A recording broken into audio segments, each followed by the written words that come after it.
You're listening to the Options Insider Radio Network, the home of the Options Podcast. For more quality options programs, visit theoptionsinsider.com or search for Options Insider Radio Network in your podcast provider of choice. Listeners can also access all of our programming through our mobile app available in the iTunes and Google Play stores. Select programs are also available via live stream at mixlr.com/options-insider. That's mixlr.com/options-insider. Don't forget to follow along with your favorite programs and submit your own questions for the hosts at twitter.com/options, stocktwits.com/options, facebook.com/theoptionsinsider, or via questions at theoptionsinsider.com.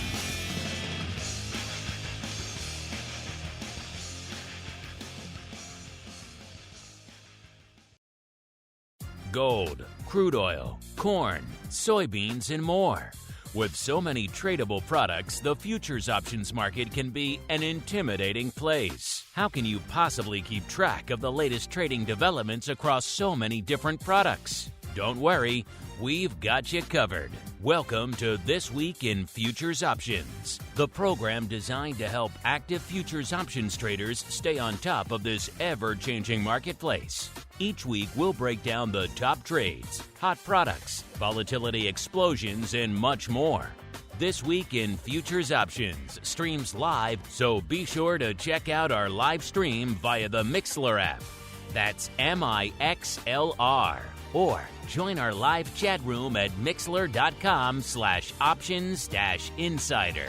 Whether you're an experienced veteran or a newcomer looking to separate the wheat from the lean hogs, This Week in Futures Options has the information you can't find anywhere else.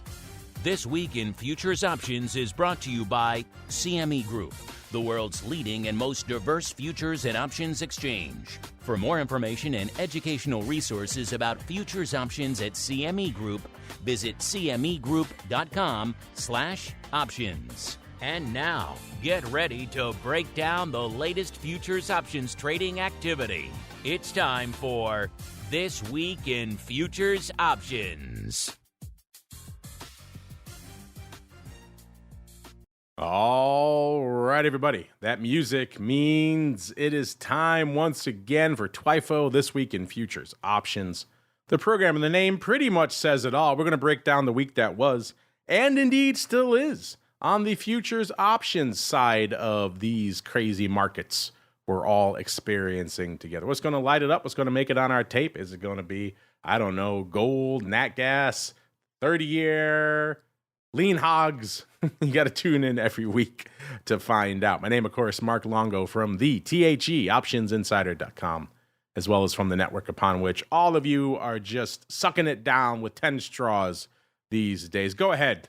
There's more where that came from out there. If you like what you hear, this show, anything else on the network, throw a rating, a star, a like, a comment, whatever your platform lets you do. All of that in aggregate does help new people continue to discover the content. And of course, if you want to discover more content in your lives, then we have those great pro Q&As going on, Options Oddities at the end of the week, live streams for this, everything else we do. Had some great double headers this week, double header of Options Bootcamp for our pro folks, as well as, of course, double pro Q&A sessions.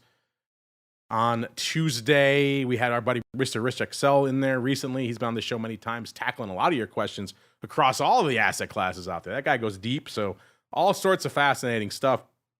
If you have questions about futures options or anything else, volatility, crypto derivatives, general plain vanilla Apple and SPY options, it's all there for you.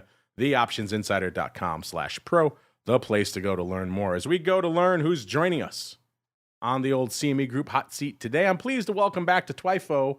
It's been a little while since we chatted with him on this show, since late September, with our old buddy, the once future and now present Dr. Vix, Mr. Russell Rhoads, now moonlighting over there at the Kelley School of Business, corrupting future minds in the financial markets. Mr. Rhoads, welcome back to TWIFO, sir. I try my best to corrupt as many people as possible every day of the week. And being a college professor offers ample opportunity to do such things. That it does indeed. Let's see how many people we can corrupt with the show, because it is time for the Movers and Shakers Report. It's time to find out what's rallying on the light side and falling to the dark side at CME Group this week. It's time for the Movers and Shakers Report. All right, everybody, welcome to the Movers and Shakers Report, a portion of the show where we break down everything lighting it up to the light side and to the dark side over there at CME Group this week. Mr. Rhoads coming off a hot and heavy week, another Fed week, our final Fed week of the year. So a lot of action, as you might estimate out there. What's catching your eye? What direction should we start our show with this week? To the light side or to the dark side, sir? What do we want to do? Well, God, it's so mixed. Let's get the light side out of the way. All right, there's a lot of light side to be found. And one light side is like my victory lap. Oh, well, we shall get there. Finally. Then. We shall get there. To the light side we go. Listen, by the way, if you want to see this chart for yourselves, you can follow us at Options on Twitter. Follow CME on Twitter as well. You'd see that it is pretty heavily green. Our buddy Mr. Powell and company saw to that yesterday with their extremely dovish sentiment out there. So we could put together a bottom 5 and indeed probably a bottom 10. Beyond that, kind of pushing it. So to the light side we go. Number 5, kicking things off in energy. It is RBOB up 6.53%. You know it's a banger week where you have to be at least 6.5% to make it into the top 5. That's a lot of movement, listeners. Number 4, the E-mini S&P Mid-Cap 400 up nearly 7%, 6.7%. Number 3, the real estate sector of the S&P, so a lot of equities on the show this week, up 7.09%. Number 2, Mr. Russell's namesake, the Russell 2000, up nearly 8%, 7.97%. Small caps just on the rampage, listeners. They're popping again today, another 2.25%. They're up 2.5% earlier, so just madness out there. And then what could eclipse all of that? So we had energy, and then we have pretty much all equities. It's palladium, listeners. Number 1 to the light side this week, up 14.04%. Also takes the winner, just slightly, takes the winner of our largest percentage mover on the week as well. Now to the dark side we go. Like I said, not a ton of dark side, but our top dark side is a bit of a banger. Number 5, we're back to the ags. It is soybean meal off 2.7%. Number 4, it's soybean oil off 2.81%. Number 3, Chicago wheat, I'm catching a theme here, hanging out in the ags still, off 4.63%. Number 2, keeping it in the ags, it is KC wheat, off 5.21%. Again, you're picking up a theme here, listeners. Not a good week for the ags. By the way, Chicago wheat was number 2 in the other direction last week, up 7.44%. And KC wheat, number 4 in the other direction last week, up nearly 4%. And then our number 1 dark side mover, almost as large from a percentage perspective as our number 1 light side mover this week. It is nat gas off 13.66%. Man, they hate it this week. It was number 4 in the same direction last week, off 7.2%. So that puts us off over 20% just in the past couple of weeks. So a rough couple of weeks out here for nat gas. Kind of mix on the energy front, which is interesting. Nat gas to the dark side, RBOB to the light side. Then a whole bunch of equities in the light side. Got some metals and a whole bunch of ags to the dark side. So Mr. Rhoads, we have a lot of potential starting points this week. We could start in energy. We could start in equities. Or we could take a journey to the dark side of ags. So what's floating your boat? Where should we start this week, sir? Let's start with ags. I want to do energy, but you already know that there's a lot I want to say about energy, so I don't want to I don't want to get hung up on that, and all of a sudden we look up and 45 minutes have passed. All right, then. So to the ags we go, listeners. It's time to get our hands dirty exploring the latest options trades and trends in corn, wheat, soybeans, and more. It's time to talk ags. All right, listeners, you know where to go to find the ags and just about everything else we're going to talk about on the show today. CMEgroup.com, then go to /TWIFO, This Week in Futures Options, /TWIO, This Week in Options should also get you there. That'll get you to our reports for this show. Now, they're live throughout the week, not just during the show, but they are a great resource, a great reference. You should be following along with those while you're listening to the show. And again, check them out whenever you want. They're running all week long just because we like you folks. And there's a lot of ags in our dark side movers and shakers this week. I think we're going to go to Chicago wheat first. It is one of the more active of those products out there. 106,000 contracts on the tape right now for good old SRW wheat, aka Chicago wheat. KC wheat I know is higher, listeners, but a much lower volume product. So we're going to hang out in Chicago wheat. Not a huge difference, 0.6% between them right now. Where is Chicago wheat hanging out? 616.5 in that front future, listeners, off about 15.25 or nearly 2.5% just since Monday. Of course, you extend that back to the end of our show last week, it's off 4.63%. So a rough week out here for ye old Chicago wheat. In terms of vol, for those of you who don't keep your finger on the pulse of all things ags, the vol right now in Chicago wheat, about a 29 even, off about 3.7 points. So ags coming off. The ags have been a decent, I would call them a decent repository for volatility lately, at a point where vol is coming a little bit harder to come by. You know, you have your energy and your nat gas really that are known to be bastions. Crypto is starting to creep up there again. We all know what's going on with equity vol. That's going to die. So if you're looking for vol right now, the ags, you could definitely do worse. A 29, again, you're talking more than 2x where VIX is trading right now. So that's nothing to sneeze at. Again, off about 3.7 points on the week. In terms of action this week, again, 106,000 contracts on the tape, 45% of that paper going up in the Jan contract that has about 8 days to go. So, Mr. Rhoads, we got a little bit of an almost a weekly Chicago wheat palooza. Everyone's talking 0 day and near dated in the equities and some of the other products. No one's talking about it in the ags. Maybe we have a new story to talk about. I know you're not a huge ag head, Mr. Rhoads, but anything catching your eye out there, sir? No, so I was kind of looking at the term structure and some of the different products, and I didn't see anything that makes me think anybody's got any huge conviction in either direction right now. I know that's not very helpful. So I know, and I'm having trouble getting the TWIFO site up. That's really just to be total full disclosure here. Yes, I did choose ags. And then I couldn't get the TWIFO site to work. So I don't have the data to refer to right now. Still, while I register for the CME site so I can get a TWIFO. That is weird. Maybe you're behind some weird paywall because I am not logged into anything and I'm looking at all this stuff. When I went to do it, it just says maybe they hate you at University of Indiana or something. I wouldn't be the least bit surprised. Either way, listener, let's get out into the fun while Mr. Rhoads figures out his internet connectivity over there. Let's go out to the Jan contract. Again, 8 days to go, listeners. The vol out here, a little bit higher, 31.75, off about 0.75 of a point. Skew-wise, last week the puts were modestly offered, 2.1% cheap. This week getting a little bit cheaper, 3.9% cheap. The calls last week, 3.5% bid. This week, 4.7% bid. So as a good ag is wont to do, sometimes you got a little bit of a bid to the calls, a little bit of a discount to the puts. We've talked about it before in other products like soybeans and others.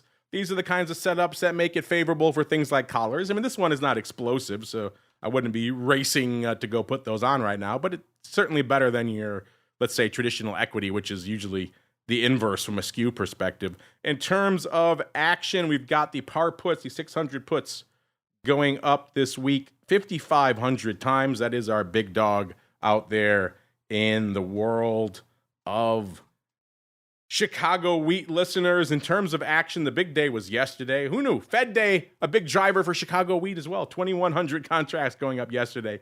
Mostly opening 1,100 on Tuesday, slightly closing there. 18, almost 1,900 on Monday, slightly closing there. And it was just a few hundred today against OI of about 2,300 coming into today. So again, a total of 5,500 going up on the week. Behind that, we do have some put action and some call action, kind of tying. But actually, we have to go out a little bit farther, looks like, to get the actual number 2. We have to go out to March, the March 700. So par is in the other direction, going up 3,633 times this week. So interesting, a tale of two tapes, the near-dated 600 puts and a little bit longer-term 700 calls. Again, the big day for these, Tuesday, 1,700 going up on Tuesday, mostly opening. 800 and change Monday and Wednesday, closing both days. Today, just a couple of hundred, but OI coming into today, over 5,000. So decent amount of OI on the strike. So par puts in terms of 600 puts going away in 8 days, and the 700 calls going away.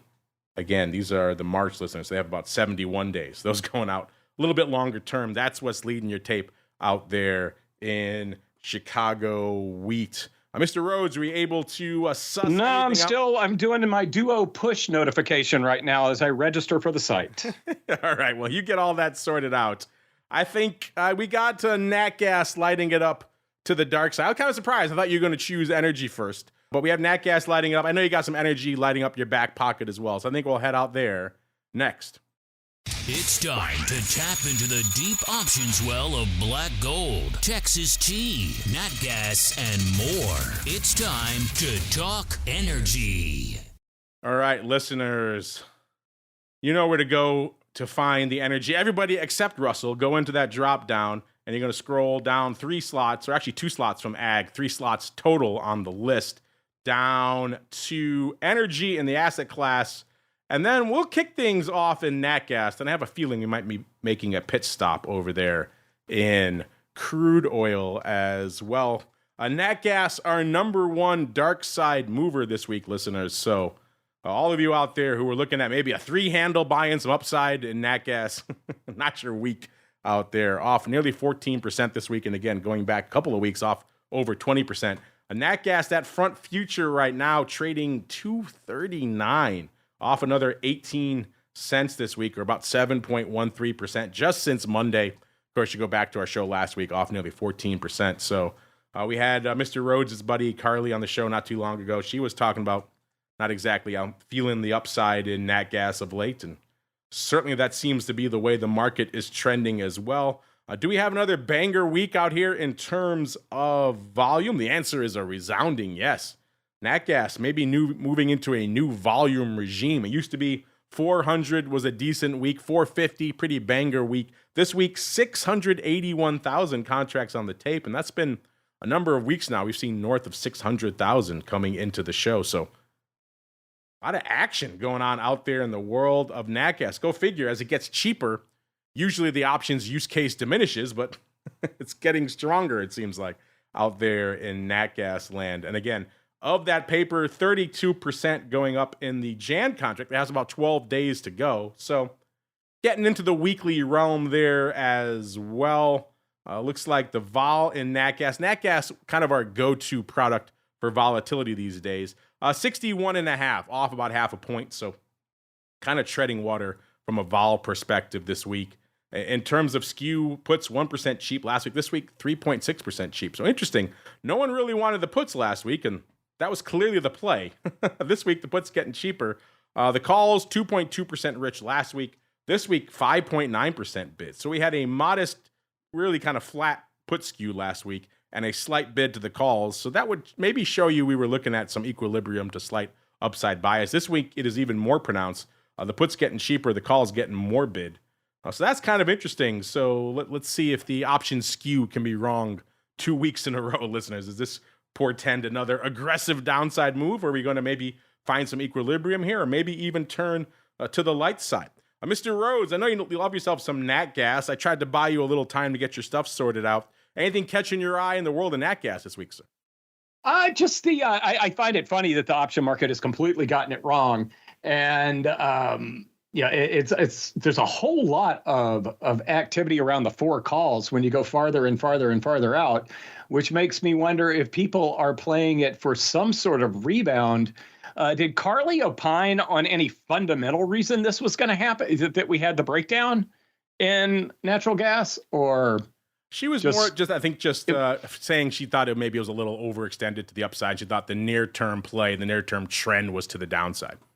Well, and if you look at, the freaking trend is, one of my students asked me about it a couple of weeks ago when it was hovering around 3, asking if that was a good level to buy it. And first off, I said, you deliver food for a Jimmy John's. You should not be trading natural gas. I was going to say, I love that your students are slinging nat gas. That's great. Oh, yeah. Oh, you wouldn't believe. So I almost feel like we should start a new show where I bring some of my students on, and they tell you what they've been trying to trade. We can have our version of Kids Say the Craziest Things, but instead of about nat gas futures and options. So no, he asked me around 3, and I'm looking at the January natural gas chart, and everybody thinks, and this is one of the things I try to teach undergrads. Everybody thinks The way to make money in the markets is to buy low and sell high. And in reality, the way to make money in the markets is to sell low and buy back lower. And this now, if there are any trend followers out there, they are that follow the rules religiously. They're having a great fourth quarter because natural gas broke down around. It broke support at 350, making a new low, and hasn't looked back. Now we're down around 240.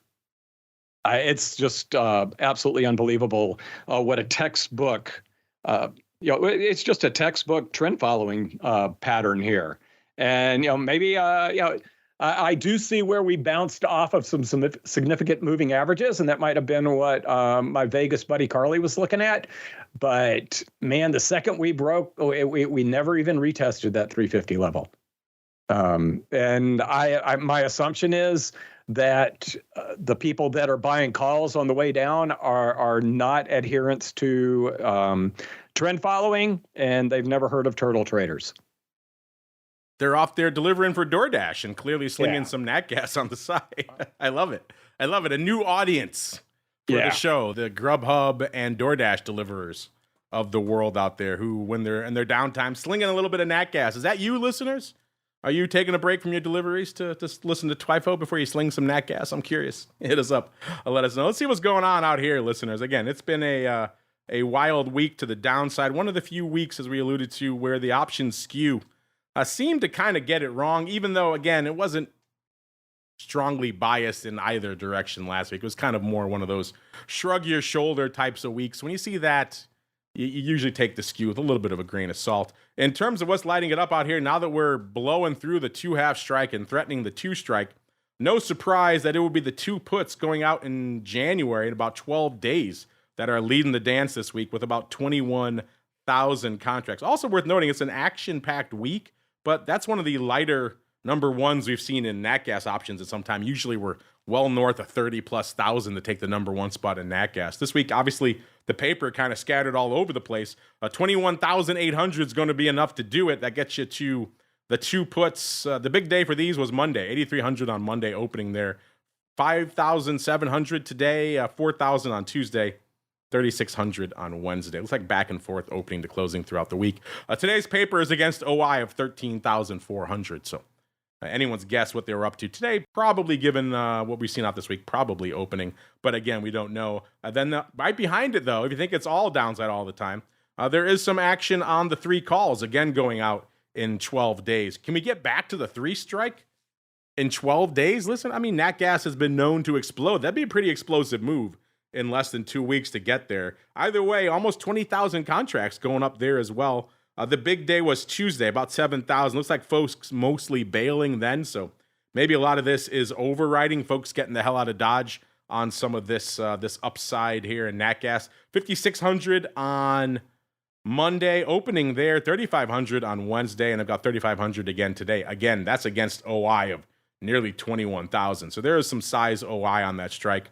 Worth noting, the call skew out here this week did get more bid. As we said, it went from 2.2% bid to nearly 6%. So some of this could be folks scooping the 3s. I don't know if I love buying the 3s here. And I'm sure if Carly was here, she would say the same thing. The 3s in 12 days? I don't know. That could be a bit of a bridge too far. Even 2.5 at this point could be a bit of a bridge too far. But 3s, man, that's optimistic. Again, we are heading into winter. The teeth, really, of winter. So we all know nat gas, a very strong seasonality with this product. So it could maybe conceivably catch a bid then. But I don't know, you listeners, you like that? You like the 3s in 12 days in nat gas? I don't know. I might take a little bit more of a dismissive look at those. But if that's not optimistic enough for you, listeners, how about the 3.5s? Here we go. Those went up 17,000 times this week as well. A lot of paper there. The big day was Monday, 10,300 on Monday. Man, banger day, mostly opening. Paper doesn't line up, so it doesn't seem like it was a roll from the 3 to the 3.5s. And also, when we're selling off, why are you rolling to the upside? That would be weird. But looks like opening paper all week long on the 3.5s too. So, yeah, strange. Usually you might take that opportunity to roll down to the 3s if you're on the 3.5s. Instead, opening all week long on the 3.5s, 10,000 and change on Monday. 2,800 today, 2,000 on Wednesday, 2,000 on Tuesday as well. So again, opening all week long. The OI coming into today, 31,000 contracts. So no small amount of paper open on these strikes. My goodness. And then right behind it, we have a tie for the 2.5 calls and the 2.25 puts, both doing about 14,500 contracts this week. So intriguing stuff out here. Let's scroll a little bit farther out to see if we can see any other interesting and or aberrant plays. You know, going back to that seasonality, it seems like some folks aren't giving up on that 3 strike.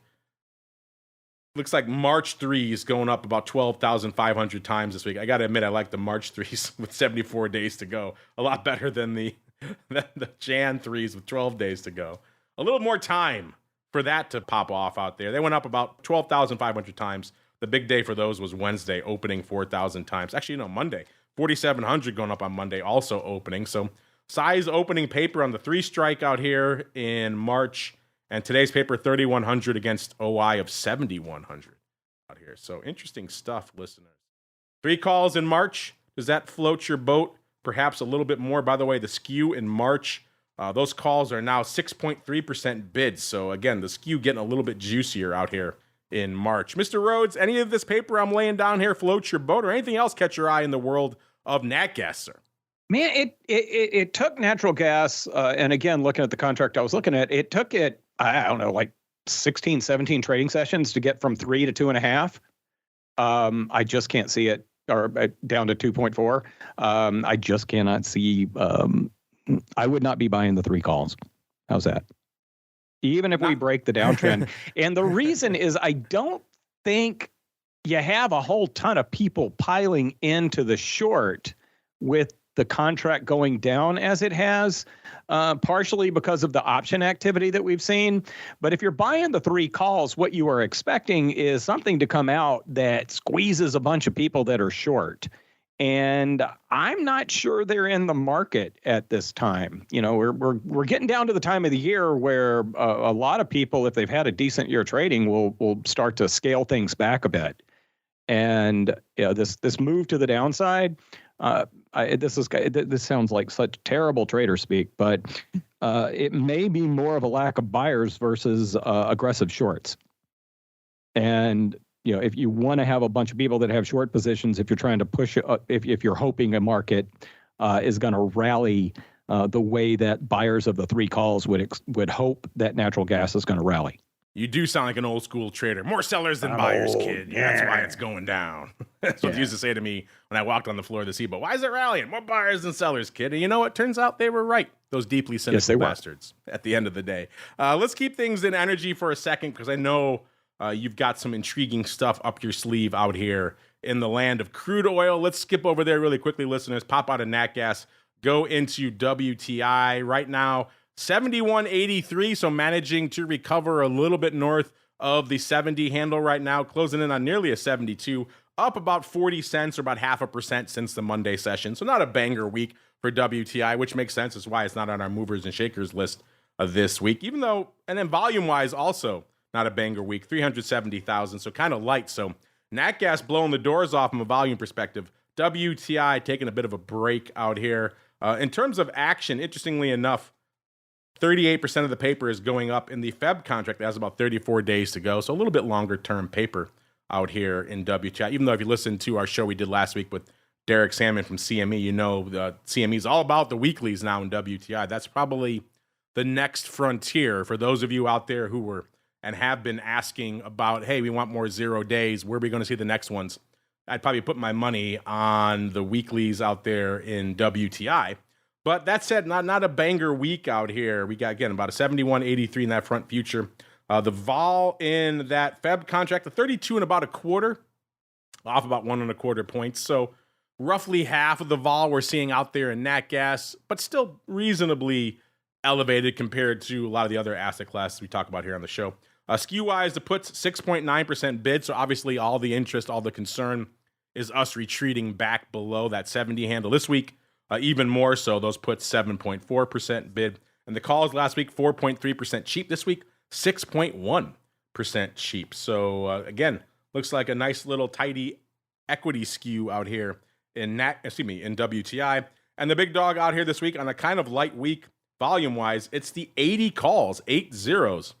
That's interesting. Actually, I take it back. If you go beyond, that's the busiest contract in the March expiration, the Feb expiration cycle. If you go out to March, the 60 puts, which makes a little bit more sense, were actually the number one overall volume contender this week with 16,200 contracts.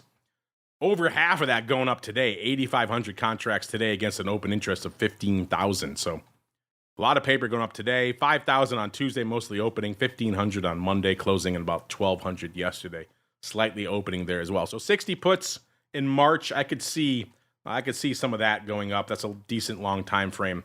But the 80 calls, that's kind of interesting. Those are expiring in February. So you got a little bit of oil upside in your back pocket, listeners. Maybe you're betting on a little bit of a retracement here, a little bit of a post-OPEC rally. They do something out there to drive us some upside. Either way, 80 calls in February, lighting it up, taking the number 2 spot this week, 14,000 and change. Tuesday was the big day for those, 7,500, mostly opening there. Today, 3,500, not much to speak of there. And then about 1,500 each Monday and Wednesday, slightly closing there. The OI coming into today, 9,000. Now, Mr. Rhoads, upside in WTI is not the first thing people think of these days when WTI continues to test new lows out there. But it sounds like you've been thinking about some upside. So let's get to that. And also, before we get there, really quickly, what, if anything, is catching your eye out there in WTI? And then what you got in your back pocket for us for a little bit of upside fun? Well, I looked at skew on the first 3-month WTI, and all of it's all heavier to the downside. So which I find kind of interesting, because usually when we see oil hit some sort of a support level, and I would say that 70 has kind of acted like a support level for a little while here. You start to see the skew switch over to being dominated by the call side versus the put side, and that hasn't quite happened yet. Which I was a bit surprised at. So about this time last year, actually on December 16th of 2022, I was on vol views. And we got a question on vol views, which ended up being a 6-month saga about if you think there's going to be a spike in volatility over the next 6 months, how would you trade it, blah, blah, blah, blah. And went through rolling a bunch of option trades. It lost a little bit of money, didn't get hit too hard as a hedge. The exit strategy was if VIX ever went over 30. It did go over 30, but it was only over 30 for about 17 minutes. So I felt like there wasn't enough time to have gotten out of that trade, so I probably would have still been in it. Got a similar question at, I put on my tweed jacket and get out my pipe, not the pot pipe, but the academic pipe, and, grow a little bit of a beard and go to academic cocktail parties. And I went to an academic cocktail party last Friday, and one of the econ professors was like, all right, Mr. Derivative Expert, and that would be me that he was talking to. He said, if you think, and I think he'd had a couple, if you think oil's going to 90 by August, how do I play that? And my response was, okay. You gave me a price and you gave me a time frame. One of the other things that you want to take into account with commodities in certain markets is what's the path? Does he think that crude's going to spike because things are going to expand in the Middle East in the next couple of months, and there's going to be concern about the prices? Or does he think that the price of oil is going to work its way up as the world has an economic recovery or whatever? And he didn't give me a good answer on that. He said, well, how about either? I'm going to stick with the spike. And one of the reasons I want to stick with the spike is if we do get a quick move up in oil, the term structure will invert. So if I went back and looked at a few times that oil has run up $5 or $10 in a very short period of time, and you do see the curve inverting a bit. So my feeling is if you are worried about a geopolitical event that's going to, or any sort of volatility event in the oil market, you want to put on some sort of option spread, and you want to use the front month futures and front month options. And the front month is January, but those expire, I think, early next week. So here's what we're going to do. I am going to I'm going to verbally commit to a bull put spread plus a long call that you can put on with a credit.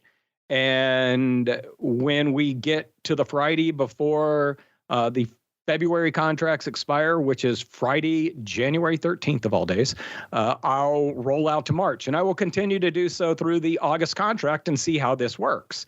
The exits, and I'm writing all this up in a blog, so don't be scribbling all these things down. But the exit strategies, if the future hits over 90, we exit, or we continue to roll it. And if we don't get that move to 90 by August, we just stop rolling the trades in mid-August. So I think I explained all that fairly well. I do know there are a lot of moving parts there.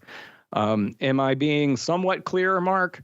No, I like it. Sounds like we have another fun. I just want to make sure that I'm not confusing another people. Fun, roughly 6 months of upside trades to dissect with you. This time in WTI. Exactly. Sir. Isn't it fun? I like it. I look forward to it. It's great. Well, get me back on here. You should just go ahead and schedule me for January 12th. There we go. We'll schedule you for I'm all the rolling being points. Serious. I'm starting to see a bit of a pattern with you, too. You like your bullish risk reversals and a little bit of vol and a little bit of WTI, sir. Go figure.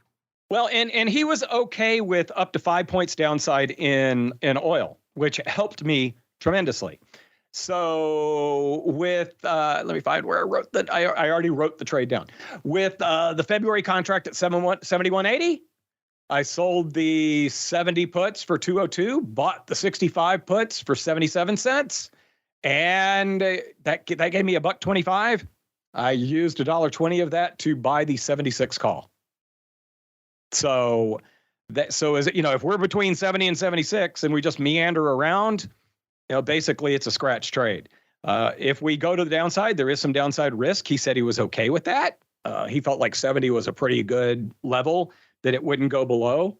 But he did want to limit the downside, and we did talk about buying a future and continuously buying puts against it. But I think this is the better way to go about doing that, because when roll time comes around, there is a darn good chance that we might be able to roll it, for a little bit of credit, maybe. We'll see. Yeah, I like it. Good luck. That's where I'm at on this. I'm going to put it up on my Substack probably first thing tomorrow morning, and that's that for that. If you're just buying a future and buying puts, good luck explaining to that professor when you're a few months into it and all the drag is on that and he's against it with the put. He's going to be coming back to you saying, why did you tell me to do this? So this, I think, is a better way to go about it. And we get this question a lot from our audience, too. What's a good way to get long-term, long crude oil? And it's a challenging thing. You're right, because for a lot of our audience, they're not going to just buy and hold the future, nor is that an appropriate trade for a lot of them to do. They don't want to go out and get long, your typical ETFs like USO and other, for all the reasons we laid out here on the show in the past. They all get killed over time by the roll yield and everything else. So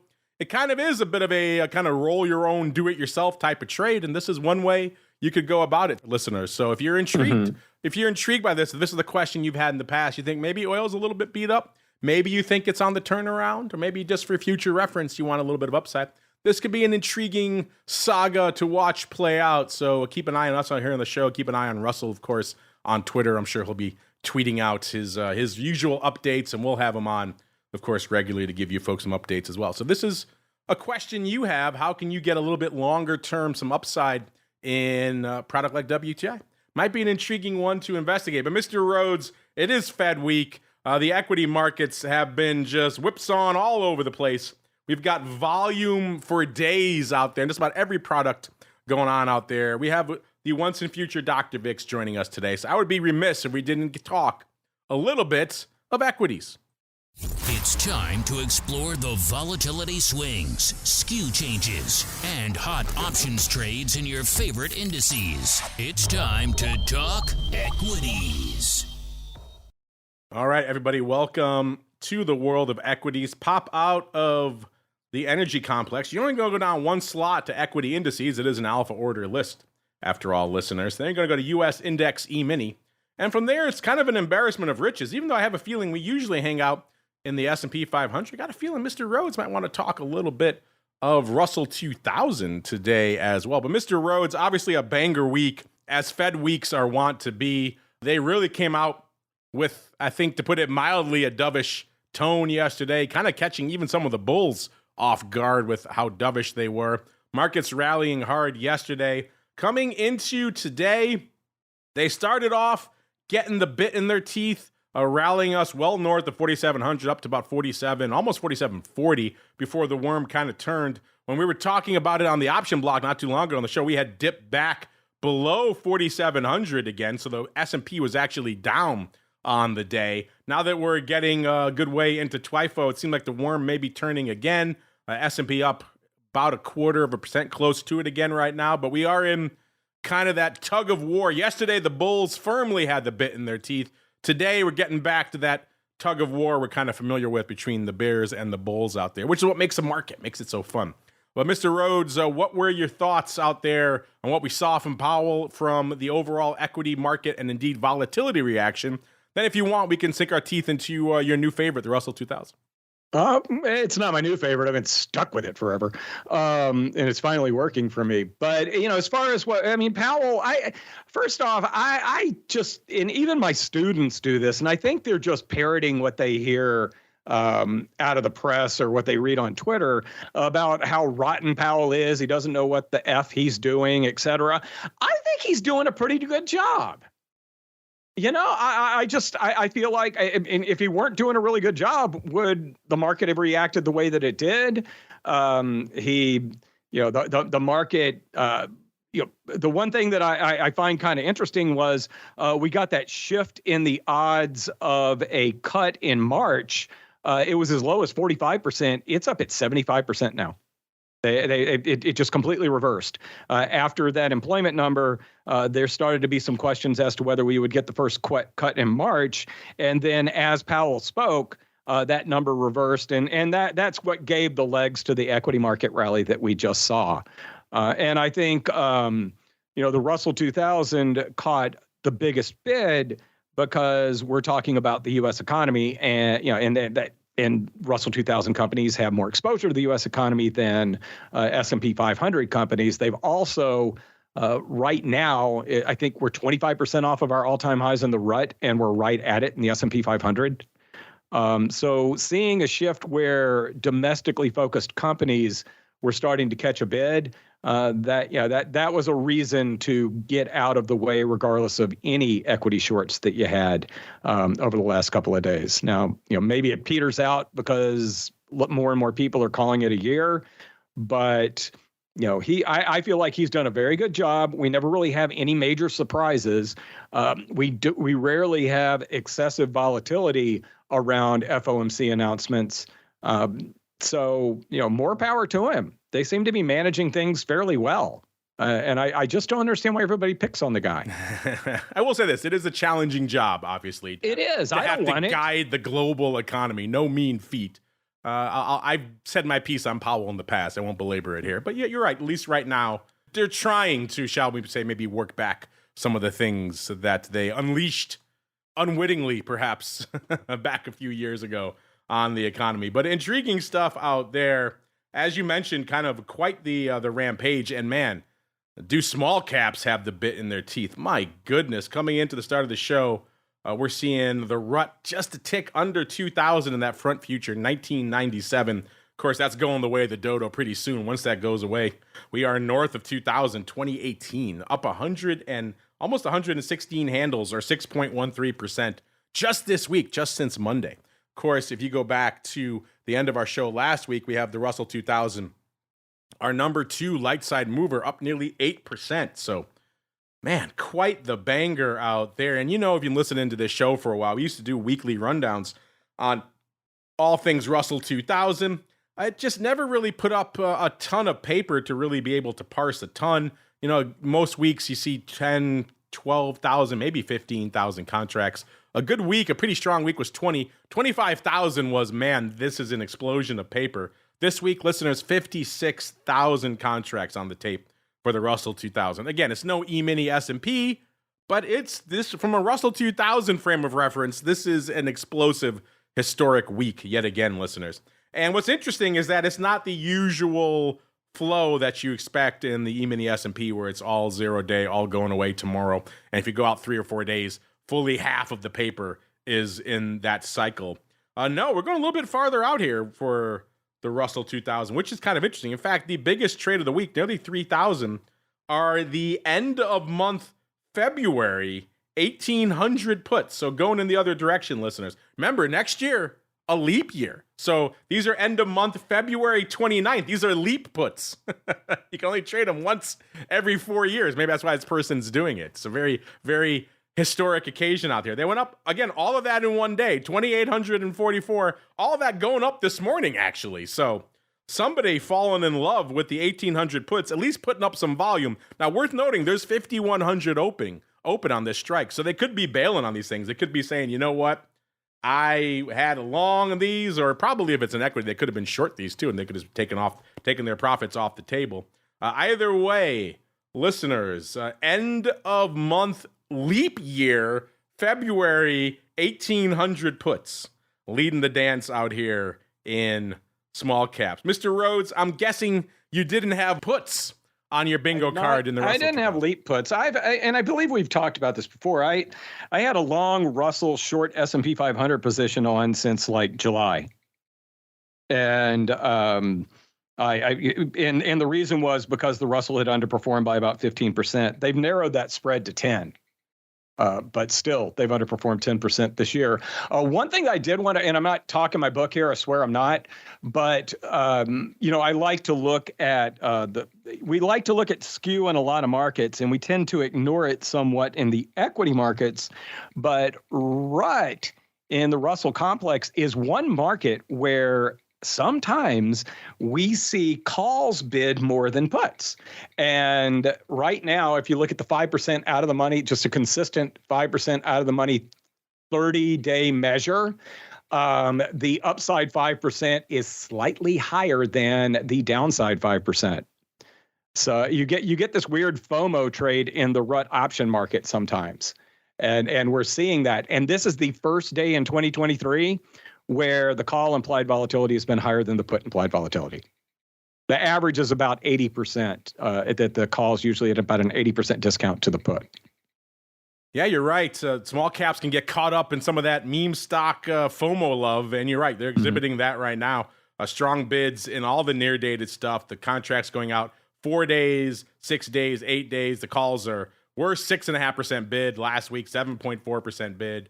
6.2% bid, 13.7% in the calls going out in a day. Obviously, a lot of that upside has now gone away because we have seen it. So folks are taking those calls off. But still, if you go out to 22 days to the Jan contract there, early Jan, there's still a little bit bid out there. So yeah, it depends.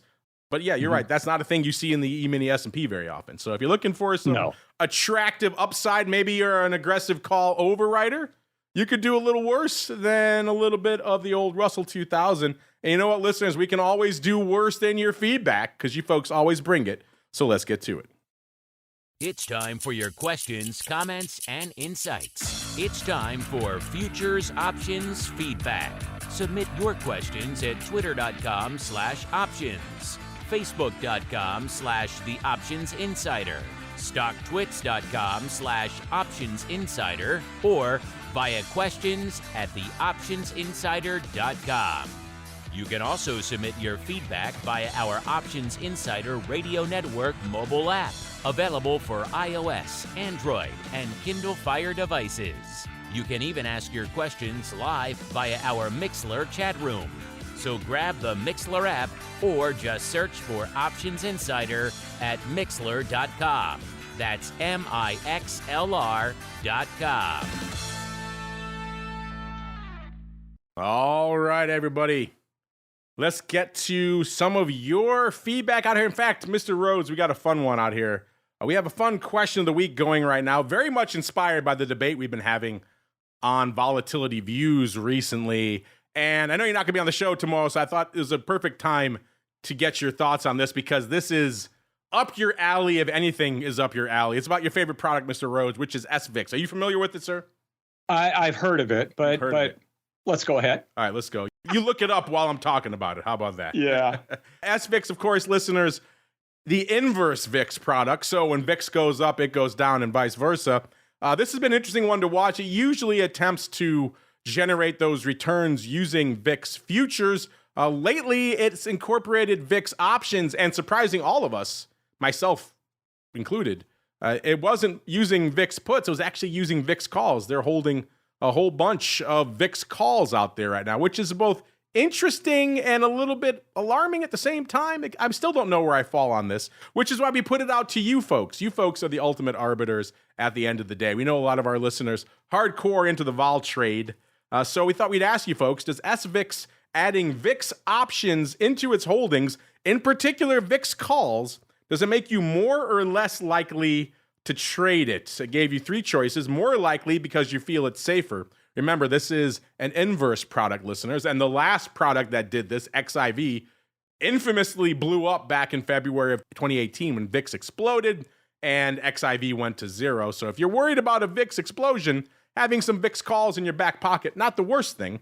Or maybe you're worried it might gum up the works from a tracking perspective, make the product perhaps not as desirable from that point of view. So maybe you think you're less likely because of the tracking, or you don't care because you're still gun shy from the XIV implosion back in 2018, and you're not going anywhere near any more inverse vol products.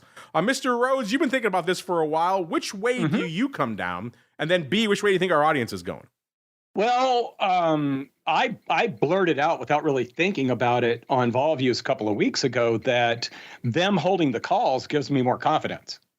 I'm not as worried about some sort of volatility incident or what we had with the Volmageddon and everything. And in fact, what I just scribbled down, I think you get irritated. I know you get irritated with me on this program because sometimes I zone out for a second. And usually when I'm zoning out, it's because I got to write something down that popped in my mind. And the thing that popped in my mind and the work that I'm going to do now that we've got Christmas break at the university, I want to figure out what would have happened to XIV if they were doing the same thing. Oh. If they had held out of the money calls on Volmageddon Day, would that have saved them or not? Could that have saved them? It would have definitely softened the blow, would it or not? I was actually trying to find their whole, the holdings that they had on those days. I mean, I know they were short futures, but I was trying to figure out what the split was between, in that case, it would have been the February and the March futures because it was early February, correct? Yeah.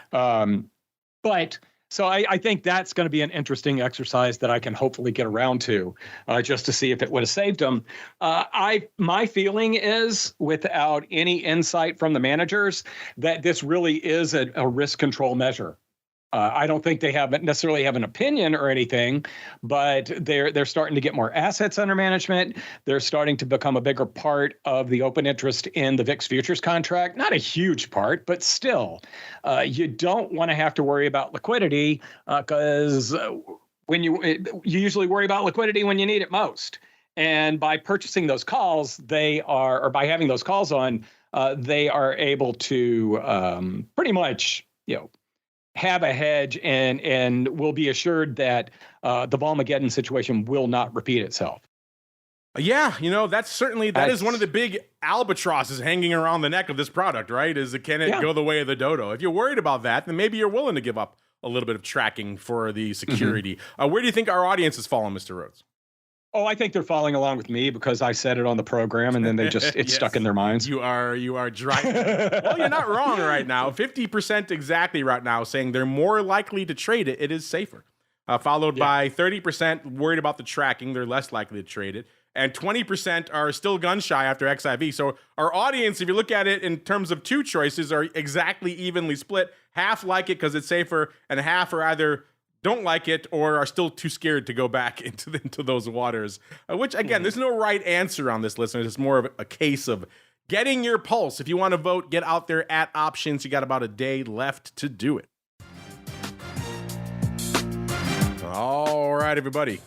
That music means we have come to the end of another epic sojourn through the world of futures options. Hope you had a good time listening. Hope you picked up a nugget or two. A lot to look forward to on coming episodes. We talk about maybe some of Russell's VIX upside, what's going on out there in a lot of these products. A whole bunch of fun to come. And Mr. Rhoads, if folks want to check in on that fun, where should they go? What should they do? Right now, just follow me on Twitter. Everything I do, I put on Twitter. It's at Russell Rhoads, RussellRhoads. If you follow the Option Insider, I haven't had a chance to look at Twitter, now X, but I'll bet you I'm linked to a couple of things that you guys are talking about. There you go. Check them out for yourselves. Russell Rhoads, 2 S's, 2 L's, Rhoads on Twitter. All one word is the place to go for all of his goodies. And you know where to go to get access to these reports. CMEgroup.com/TWIFO. The place to go to kick the tires and light the fires. They are running 24/7, so you can check them. If you want to check lean hogs at 3 a.m. on Sunday morning, it's there for you. CMEgroup.com/TWIFO is the place to go. We got to get on out of here. That's going to do it for us on the network today. Back again tomorrow to dissect this mad week from a vol perspective on volatility views at noon. After that, for all of our pro folks, you can join us for a little bit of the old options oddities to break down a crazy, unusual activity week. What trades were going up that caught our eye? What trades do we have on? Did they work? Did they not? We'll find all that out tomorrow on Options Oddities. You want to check that out, as well as check out the awesome double pro Q&A sessions we just did for you folks this week. Only one place to go. TheOptionsInsider.com/pro is the place to go to learn more. Then, of course, we're back again on Monday with the Option Block and the Crypto Rundown all the way through to next Thursday, another episode of This Week in Futures Options. Stay safe out there, everybody. This Week in Futures Options is brought to you by CME Group, the world's leading and most diverse futures and options exchange. CME Group's markets help individuals and businesses around the world manage risks and seize opportunities. CME Group offers the deepest and most liquid options on futures across all asset classes, including interest rates, equity indexes, foreign exchange, energy, agriculture, and metals. For more information and educational resources about futures options at CME Group, visit cmegroup.com/options. This broadcast is intended for informational and educational purposes only and does not constitute trading advice or the solicitation of purchases or sale of any futures or options. The rulebook of the applicable exchange should be consulted as the authoritative source on all current contract specifications.